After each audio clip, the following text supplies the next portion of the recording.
اعوذ باللہ من الشیطان الرجیم بسم اللہ الرحمن الرحیم الحمد للہ رب العالمین والحمد للہ الذی ہدانا لہذا وما كنا لنهتدی لولا ان ہدانا اللہ ثم الصلاة والسلام علی اشرف الانبیاء والمرسلین خاتم النبیین شفیع ذنوبنا وطبیب قلوبنا ابی القاسم محمد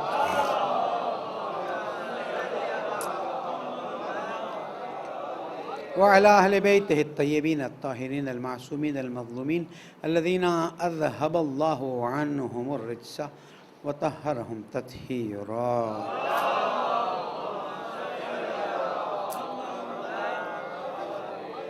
مومن کرام السلام علیکم ورحمۃ اللہ وبرکاتہ. اوصیکم و نفسی بتقوی اللہ و نظم امرکم. پہلے اپنا آپ کو پھر آپ سب کو اللہ کی پرواہ کیجیے، اللہ کا احترام کیجیے، اللہ کے سامنے اس کی نافرمانی مت کیجیے. پالنے والے تیری نعمتوں پر شکر کی توفیق عطا فرما، گناہوں کو معاف فرما، بیماروں کو شفائے کامل عطا فرما، زمانے کے امام کو ہم سے راضی فرما دے. درود پڑھ دیں محمد وال.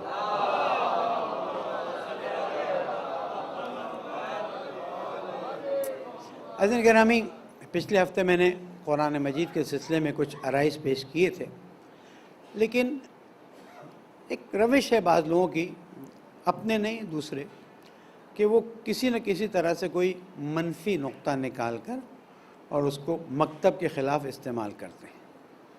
دیکھیے، قرآن مجید کے بارے میں تمام فقہا، تمام مراجعین اس بات پر متفق ہیں کہ یہ جو قرآن مجید ہمارے ہاتھ میں ہے، یہی وہ قرآن مجید ہے جو اللہ سبحانہ و تعالیٰ نے نازل فرمایا ہے، اور اللہ تعالیٰ نے اس کی حفاظت کا وعدہ کیا ہے. حفاظت دو طرح کی ہیں، ایک الفاظ کی کمی بیشی اور ایک معنی کے فرق، تفسیر کا فرق، تعویل کا فرق. آج میں آپ کو سمجھاتا ہوں. اللہ سبحانہ و تعالیٰ نے قرآن مجید کے کلمات میں کمی بیشی نہ ہونے کا وعدہ کیا ہے. انا نحن نزلنا الذکر و انا لہ لحافظون.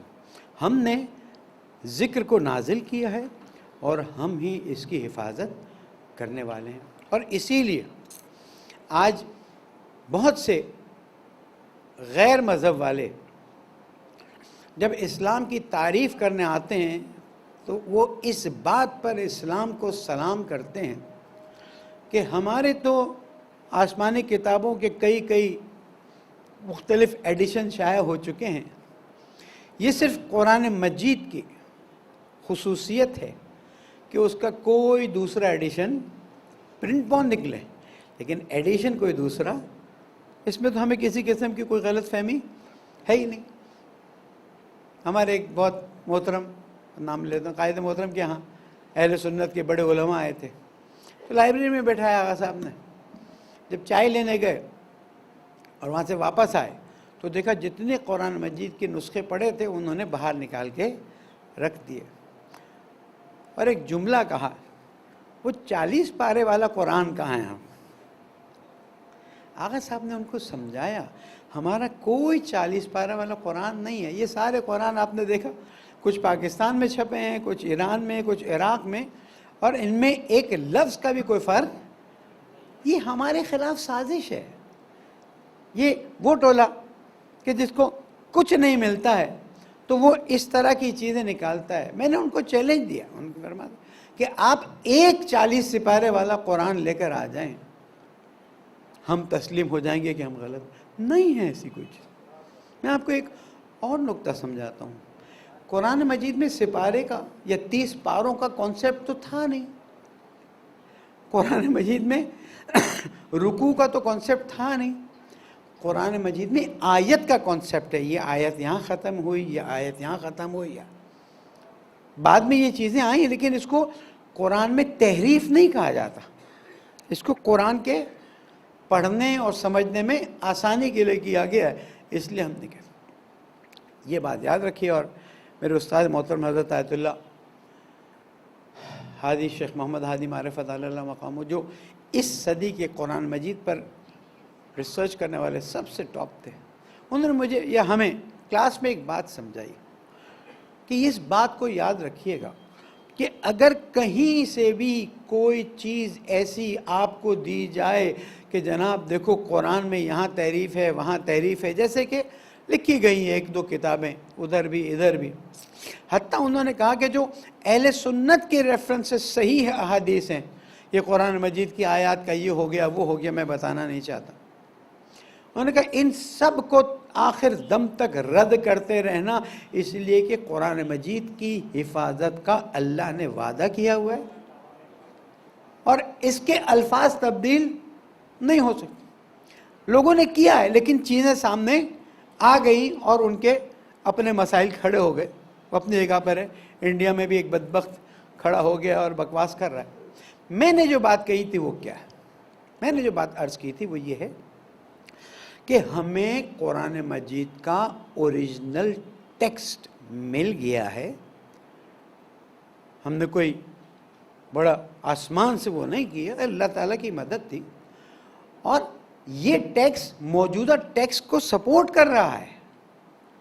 اگر یہ ٹیکس الگ ہوتا اور موجودہ ٹیکس الگ ہوتا تو ایک بہت بڑی مشکل آ جاتی۔ موجودہ ٹیکس کے حساب سے جب اس کے ٹیکس کی کمپیریزن ہو رہی ہے، اس کے الفاظ کی کمپیریزن ہو رہی ہے، تو پتہ چل رہا ہے دونوں ایک ہی ہیں۔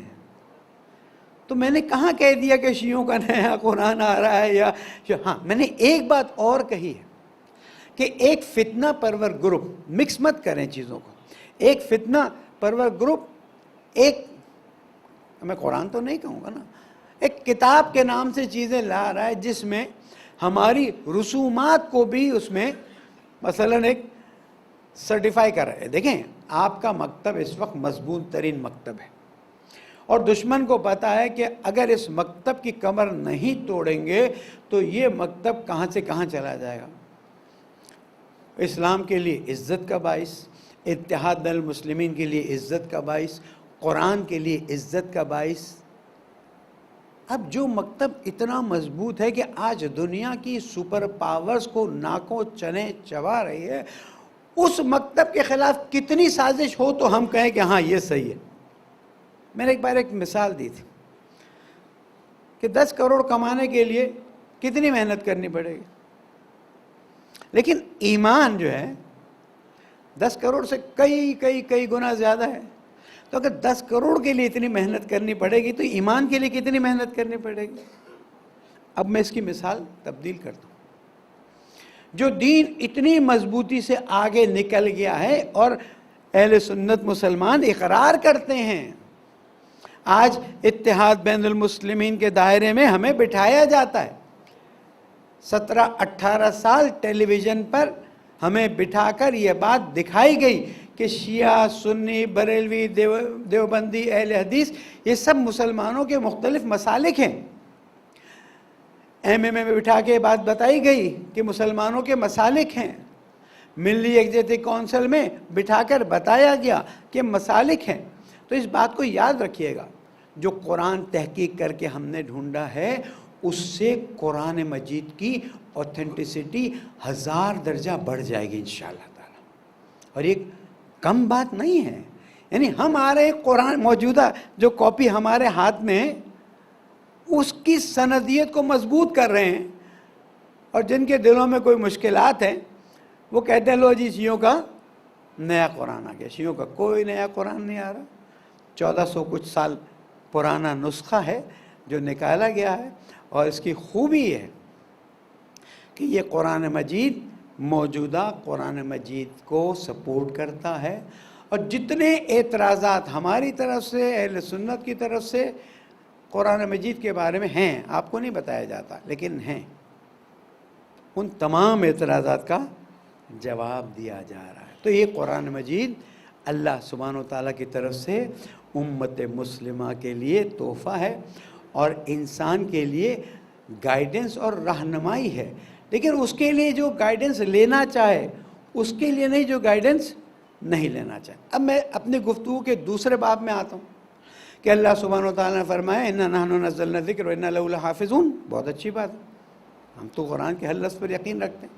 لیکن پالنے والے قرآن مجید کی 2000 یا 2500 سے زیادہ تفسیریں لکھی گئی ہیں، لوگوں نے اپنی سوچ سے لکھا ہے، اس میں بہت سے انحراف بھی ہیں، آپ جانتے ہیں، بعض جن کو ہم نے مکتب سے خارج سمجھا ہوا ہے، انہوں نے کیا کیا ہے، انہوں نے اپنی مرضی سے آیات کو گھمایا ہے، پھرایا ہے، انہوں نے غدیر کو کس طرح سے پیش کیا ہے، انہوں نے مباہلہ کو کس طرح سے پیش کیا ہے، انہوں نے اور کتنی چیزوں کو کس طرح سے پیش کیا ہے، اس کے بارے میں یہ افراد کیا کہتے ہیں؟ کیا یہ قرآن مجید کے اندر انحراف نہیں پایا جاتا؟ بالکل، یہ انحراف معنوی، وہ انحراف ظاہری ہے جس کی گارنٹی اللہ تعالیٰ نے لی، اور انحراف معنوی لوگ کر رہے ہیں۔ یعنی اگر کوئی مجھے چیلنج کرے گا تو 2500 تو نہیں لیکن 250 تفسیریں لا کے سامنے رکھ دوں گا، کہوں گا اس نے اس آیت کا یہ ترجمہ کیا، اس نے یہ ترجمہ کیا، اس نے یہ ترجمہ کیا، اب بتاؤ۔ اس لیے چیزوں کا سمجھنا ضروری ہے، سمجھ کر آگے بڑھنا ضروری ہے، اور ہمارے لیے یہ قرآن مجید بالکل اتنا اوتھنٹک ہے جیسے اللہ کا ہونا اوتھنٹک ہے، رسول اکرم کا ہونا اوتھنٹک ہے، 12 اماموں کا ہونا اوتھنٹک ہے، قرآن مجید کا ہونا بھی اوتھنٹک ہے۔ درود پڑھ دیں محمد والے۔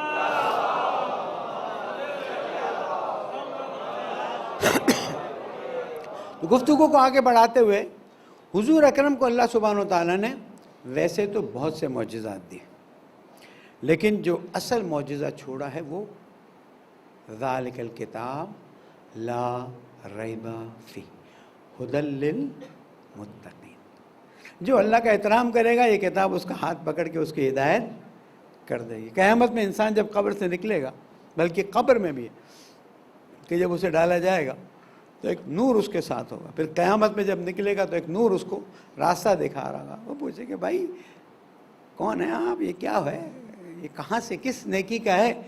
کہا وہ قرآن مجید جس کی تم تلاوت کرتے تھے، وہ قرآن مجید جس پر تم توجہ کرتے تھے، عمل کرتے تھے، اب وہ قرآن مجید نور بن کر تمہارے لیے آیا ہے۔ تو کیا ہمیں قبر میں نور کی ضرورت نہیں ہے؟ کیا ہمیں قبر سے نکلتے وقت قیامت میں نور کی ضرورت نہیں ہے نا؟ تو پھر ہم پھر سے قرآن مجید سے اپنا رشتہ مضبوط کریں، اور اس میں قطعاً کوئی مشکل نہیں ہے عربی کس نے چھاپی ہو، ہمارے یہاں کوئی مشکل نہیں۔ ہاں، جب ترجمہ اور تفسیر کی طرف آئیں تو آپ کو اس بات کا خیال رکھنا ہوگا کہ جو ہمارے علامہ ذیشان حیدر جوادی، مرحوم آیت اللہ مقبول حسین صاحب، یا آیت اللہ شیخ محسن نجفی، یا دوسرے بزرگوں نے جو ترجمہ کیا ہے اس پر ریلائی کیجئے اور اس کا مطالعہ کیجئے، اور پھر جب ترجمہ مطالعہ ہوتا جائے تو وہ آہستہ آہستہ تفسیر کی طرف جائیے۔ معصوم فرماتے ہیں یہ قرآن تمہارے دلوں کو منور کرتا ہے، یہ قرآن تمہارے گھر میں جب قرآن پڑھا جاتا ہے تو آسمان پر فرشتے کہتے ہیں یہ کس کا گھر ہے کہ اتنا نور وہاں سے ہمارے لیے آ رہا ہے۔ اور قیامت میں نے عرض کیا تھا جو چیزیں شکایت کریں گی ان میں سے ایک مسجد ہے، شکایت کرے گی کہ میں اس کے محلے میں تھی اور یہ پرواہ نہیں کرتا تھا۔ دوسرا وہ عالم دین ہے جو آپ کے علاقے میں ہو اور آپ اس سے ہدایت اور گائیڈنس نہ لیں، اور تیسرا وہ قرآن مجید ہے۔ پیام اعظمی صاحب نے بڑا اچھا جملہ کہا ہے، چھوڑے تھے مصطفیٰ نے 2 گوہر، چھوڑے تھے مصطفیٰ نے 2 گوہر، ایک پردے میں ہے دوسرا غلاف میں ہے۔ میں سفر کے دوران کہیں پہنچا تو میں نے قرآن مجید مانگا تو اتنے احترام سے وہ قرآن مجید رکھا گیا تھا کہ اس احترام سے نظر آتا تھا کہ کم از کم سال بھر ہوا اس کو کھولا نہیں گیا۔ قرآن مجید کا احترام واجب ہے، لیکن وہ جو ظاہری احترام ہے اس سے بڑھ کے اس کا معنوی احترام ہے کہ آپ اسے کھولیں، غلاف سے نکالیں، اسے پڑھیں۔ یہ تو کوئی بات نہیں ہوئی کسی کا انتقال ہوا تو قرآن مجید شروع کرو، پڑھنا شروع کرو۔ کیوں ایسا ہو کہ جو کتاب ہمارے لیے اللہ سبحانہ وتعالیٰ نے رسول اکرم اور معصومین علیہ السلام کے ذریعے عملی زندگی کی رہنمائی، ہدایت، نور، اس کو ہم نے قیامت میں رسول اکرم سے قرآن مجید شکایت کریں گے، اے اللہ کے رسول اس امت نے مجھے محجور کر دیا، سائڈ پہ کر دیا قرآن مجید کو۔ میں رمضان میں تو ہم ایسے پڑھتے ہیں جیسے اس کے علاوہ کچھ ہے ہی نہیں، کیونکہ اس کا ثواب زیادہ لکھا گیا ہے، لیکن باقی دنوں میں میں کسی کے ساتھ کوئی چیز چپکانے کا عادی نہیں ہوں۔ لیکن ان الانسان علی نفسہ بصیرہ ولو القی معاذیرہ، ہر انسان اپنے عمل پہ نظر رکھتا ہے، اگرچہ کہ وہ بہانے لا۔ چھوڑ دیجئے بہانوں کو، چھوڑ دیجئے بہانوں کو، آگے بڑھیے اور قرآن مجید کو دل سے لگائیے اور پڑھیے۔ اگر کسی کو نہیں پڑھنا آتا ہے وہ کم از کم کھول کے آگے رکھے اور وضو کر کے اس پر ہاتھ پھیرے، تاکہ قرآن مجید قیامت میں کہے کہ پڑھ نہیں سکتا تھا لیکن آگے رکھتا تھا اور ہاتھ۔ اور معصوم نے فرمایا کم از کم مومن کی نشانیوں میں سے ایک نشانی یہ ہے کہ روز 40 آیتیں وہ پڑھتا ہے۔ اب آپ 40 آیتیں پڑھیں لیکن کم از کم 5 آیتیں سمجھنے کی کوشش کریں۔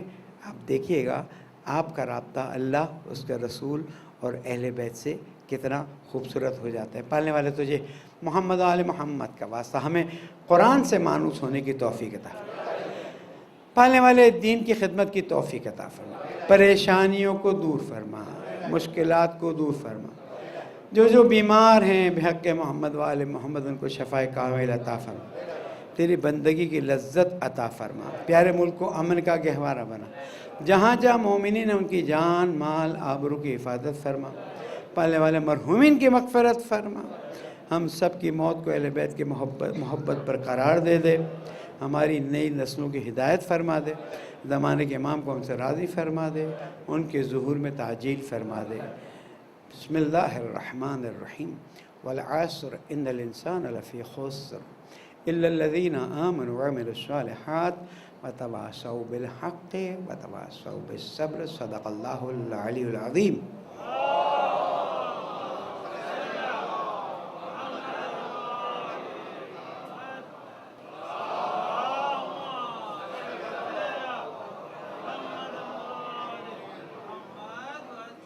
اعوذ باللہ من الشیطان الرجیم، بسم اللہ الرحمن الرحیم۔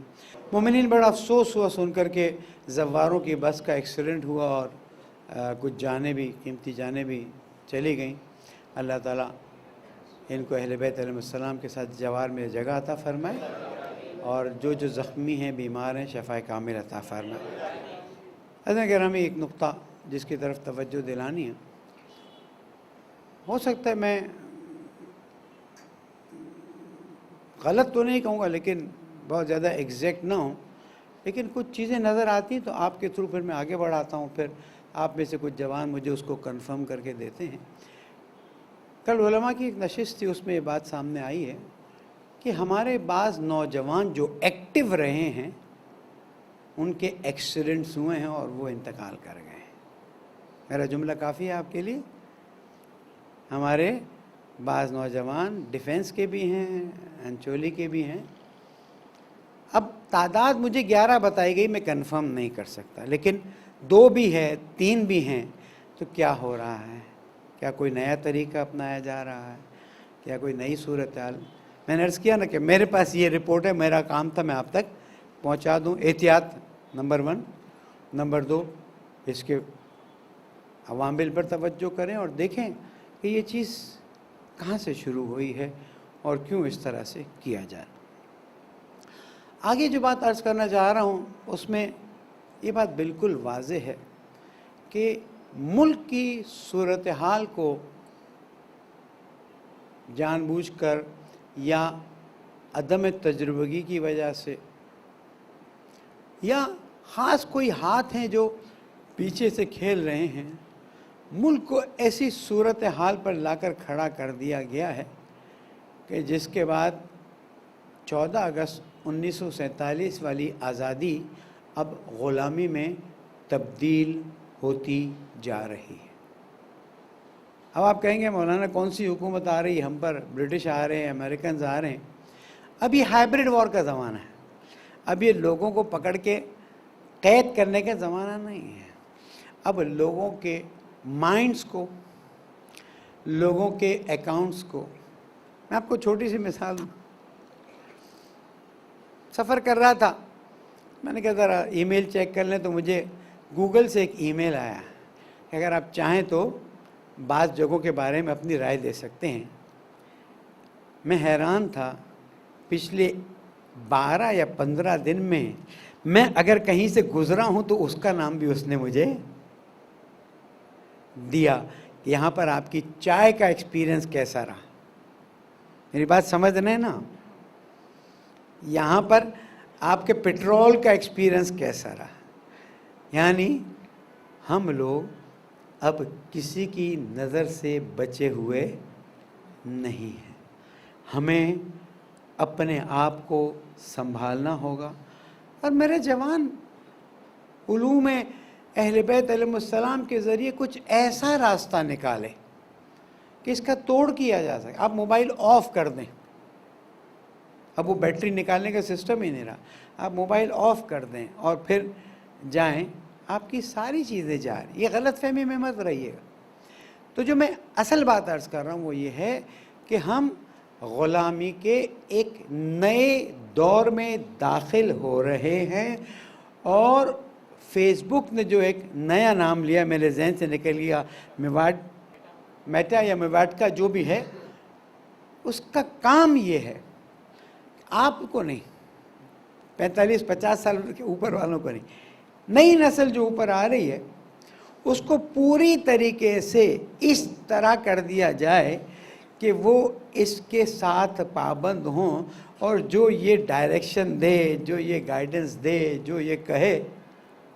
بھئی اشتہار کیا کام کرتے ہیں؟ اب میں نے سیمسنگ موبائل کیوں لیا؟ اس لیے کہ اشتہار نے مجھے سمجھایا. تو یہاں پر بھی غلامی کی زنجیر نہیں ڈالی جا رہی ہے، بلکہ اس طرح سے کام کیا جا رہا ہے کہ لوگ خود بخود زنجیروں میں اپنے آپ کو بچنے کا کوئی راستہ ہے. ہاں، اللہ سے مدد مانگیں. وَمَكَرُوا وَمَكَرَ اللَّهُ وَاللَّهُ خَيْرُ الْمَاكِرِينَ. وہ اپنی چال چلتے ہیں، اللہ اپنا راستہ جانتا ہے. اللہ سے مدد مانگیں. ہمارے نوجوانوں میں اتنی صلاحیتیں ہیں، اتنی صلاحیتیں. میرے رہبر معظم نے بہت خوبصورت جملے کہے کہ فیوچر آپ کے جوانوں کا ہے. ٹیکنالوجی میں اتنے آگے بڑھ جائیے، کاپی مت کیجیے. دیکھیں رہبر معظم نے تمام جو نابغہ لوگ تھے ان کو جمع کیا اور ان سے کہا مجھے اچھا نہیں لگتا کوئی کاپی کر کے کہے میں نے اب یہ بنا لیا.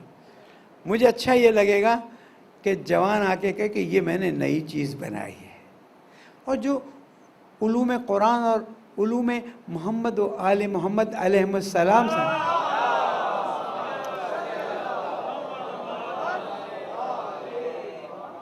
منور ہیں، ان کے پاس وسائل ہیں، آگے بڑھیں، کوشش کریں. مومنین ساتھ دیں، دعوتوں میں اور شادیوں میں اخراجات کم کریں.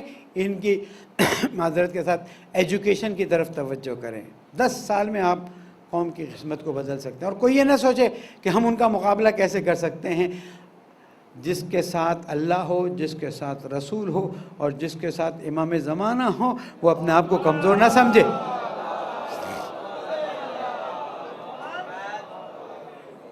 شرم آئے گی مجھے اگر کوئی کہے گا کہ ہم اب بہت پیچھے رہ گئے، کمزوری ہماری اپنی کوتاہی ہے. ورنہ ہمارے پاس وہ طاقتیں جو اللہ تعالیٰ نے معین فرمائی ہیں. توسل کیجئے، مدد مانگیے. آئنسٹائن کو اگر کوئی نئی چیز مل گئی تھی تو آپ کو بھی مل سکتی ہے. جوانوں ہمت کرو، نوکری کے چکروں میں مت پڑو. ڈگری لوں، نوکری کروں، آگے بڑھوں. مولانا پھر کھائیں گے کہاں سے؟ جو پانی کی گہرائی میں اس مچھلی کو روزی پہنچاتا ہے وہ آپ کو بھی پہنچائے گا. صرف نیت کی ضرورت ہے. ان تنصروا اللہ ینصرکم ویثبت اقدامکم. اللہ کی مدد، وہ علی کل شیء قدیر، اس کو مدد کی کیا ضرورت نہیں. تم ایک قدم اٹھاؤ تو، سوچو تو. حضرت موسیٰ علیہ السلام سے کہا موسیٰ صبح جب اٹھنا تو جو چیز سامنے ہے وہ کھا لینا. ہمارے لیے مثال بالکل صحیح. حضرت موسیٰ نکلے دیکھا پورا کوہ طور کھڑا ہے. کہا یا اللہ یہ کوہ طور. کہا موسیٰ نیت تو کرو. جیسے جیسے موسیٰ نیت کرتے گئے وہ چھوٹا ہوتا گیا. پہلے والے اس کی مصلیت کیا ہے کا بعض کام ظاہراً شروع کرنے وقت بہت مشکل لگتے ہیں، لیکن جب انسان ارادہ مضبوط کر لیتا ہے اللہ اس کی مدد کرتا ہے اور وہ آگے بڑھنے لگتا ہے۔ درود پڑھ دیں محمد۔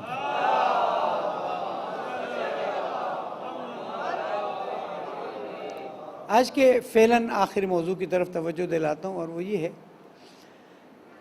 کہ میں تعجب کرتا ہوں لوگوں کی آڈیوز اور لوگوں کی چیزیں کس گھٹیا طریقے سے بازار میں آنا شروع ہوئی ہیں۔ زیب نہیں دیتا ہے کہ جو پاکستان کے پرائم منسٹر بننے کا ارادہ رکھتے ہیں یا پریسیڈنٹ بننے کا ارادہ رکھتے ہیں یا کچھ بھی بننے کا ارادہ رکھتے ہیں وہ اتنی گھٹیا چیز کریں۔ بھائی اگر کسی نے کسی سے بات کی، پہلے تو ثابت ہی نہیں ہے، لیکن اگر کسی نے کوئی بات کی ہے تو آپ کورٹ میں پیش کر دیں، آپ سوشل میڈیا پہ چلا دیتے ہیں، آپ لوگوں تک پہنچا دیتے ہیں۔ آج تک اس زمانے کی، پہلے کی تو ہو چکا، کسی نے بھی کوئی آڈیو یا ویڈیو لیکس جو ہیں وہ کورٹ میں جا کے پیش نہیں کی۔ کیوں نہیں کی؟ ہمارا دماغ کیوں خراب کیا جاتا ہے؟ برا مت مانیے گا، ہمیں کیوں میڈیا ان چکروں میں پھنساتا ہے کہ اب یہ ہو گیا، اب وہ ہو گیا، اب وہ ہو گیا؟ ہمارے پاس اور بہت سے درد سر ہیں، ہمارے اور بہت سے مسائل ہیں، صرف اس لیے کہ کسی کی سزا ختم کروائی جائے یا کسی کا مثلا کوئی کام ایسا کروایا جائے کہ وہ بری ہو جائیں۔ اس سے پاکستان کا ماحول بہت ہی گھٹیا ہوتا جا رہا ہے، اور اب ایک ایسا پنڈورا باکس کھلنے جا رہا ہے کہ جس میں کسی کی بھی عزت باقی رہنا مشکل ہو جائے گا۔ مجھے نہیں معلوم آپ میں سے کوئی اس بات کو کہیں پہنچا سکتا ہے، میری آڈیو کلپ یا میرا خطبہ کہیں پہنچا سکتا ہے؟ نصیحت کریں، امر بالمعروف اور نہی عن المنکر کریں، اور ان کو نصیحت کر کے کہیں کہ عوام کے مسائل بہت زیادہ ہیں، ان کی طرف توجہ کرو۔ اب آپ دیکھیے ڈالر اوپر نیچے، اس کی وجہ سے مارکیٹ اوپر نیچے، بات ہو چکی ہے، صرف اشارہ کر رہا ہوں۔ اور ساتھ ساتھ مہنگائی ابھی ہوئی نہیں ہے، تھوڑا سا الف بے پڑھا ہوا ہوں، مہنگائی ہوئی نہیں ہے، یہ مہنگائی کا ٹریلر ہے جو آپ کے سامنے آیا ہے، اس لیے کہ اب تو اوپنلی اخبارات میں اقرار کر لیا گیا ہے کہ ملک کو آئی ایم ایف کے سامنے گروی رکھ دیا گیا ہے۔ آئی ایم ایف جو کہے گا وہ ہوگا، جو آئی ایم ایف چاہے گا وہ کرے گا۔ بہرحال ہمارے پاس ایک اسلحہ ہے اور وہ ہے دعا۔ دعا مومن کا اسلحہ ہے، اور اللہ تعالیٰ نے فرمایا ادعونی استجب لکم۔ میں آپ کو نا امید نہیں کرنا چاہتا، میں آپ کے ذریعے امیدوں کو بڑھانا چاہتا ہوں۔ ادعونی استجب لکم، مجھے پکارو میں جواب دوں گا۔ اگر یقین ہے، ایمان ہے، ہر نماز کے بعد سجدے میں چلے جائے، پاکستان پالنے والے میرا ملک میرا پاکستان، اس کی مشکل کو آسان کرنا، اس کے خلاف ہونے والی سازشوں کو نابود فرما۔ یہ جو شرارت کرنے والے ہیں ان کو دعا، اپنے مسائل کے لیے بھی دعا کریں، مومنین کے لیے بھی دعا کریں، اور ملک کے لیے دعا کریں۔ یاد رکھیے گا، خدا شاہد اس وقت ہندوستان کا حال دیکھیے، مسلمانوں کو کس طرح سے قتل عام کر رہے ہیں، اور امریکہ نے اتنے ملکوں کو ریلیجس رائٹس کے پورے نہ ہونے پر خاص لسٹ میں رکھا ہے کہ دیکھیں گے کہ آیا یہ اب مذہبی طور پر لوگوں کو حق دیتے ہیں نہیں دیتے، جس میں پاکستان کا نام، ایران کا نام، چائنا کا نام ہے، لیکن انڈیا کا نام، ہندوستان کا نام نہیں ہے۔ کشمیر میں دیکھ لیجئے کیا ہوا ہے، کس طرح سے لوگوں کو وہاں پر ذبح کیا جا رہا ہے، مارا جا رہا ہے، کوئی بولنے والا نہیں۔ کیوں؟ اس لیے کہ مسلمانوں کو خود ہمت کرنی پڑے گی، مسلمانوں کو خود کھڑا رہنا پڑے گا، اس وقت جا کے مسائل حل ہوں گے۔ پالنے والے تجھے محمد آل محمد کا واسطہ، تجھے تیری عظمت کا واسطہ، تجھے تیری رحمت کا واسطہ، ان تمام مسائل کو ہمارے لیے حل فرما دے، ہم سب کی عاقبت بخیر فرما دے، ہماری جوان نسل کی اصلاح فرما دے، جہاں جہاں مومنین ہیں ان کی جان مال آبرو کی حفاظت فرما دے، بیماروں کو شفائے کامل عطا فرما، ہمارے پیارے ملک کو امن کا گہوارہ بنا دے، مرحومین اور شہداء کے درجات بلند فرما دے، ہماری نئی نسل کی اصلاح فرما دے، زمانے کے امام کو ہم سے راضی فرما دے، ان کے ظہور میں تعجیل فرما دے۔ بسم اللہ الرحمن الرحیم۔ اذا جاء نصر اللہ والفتح ورأیت الناس يدخلون فی دین اللہ افواجا فسبح بحمد ربک واستغفرہ انہ کان توابا۔ صدق اللہ العلی العظیم۔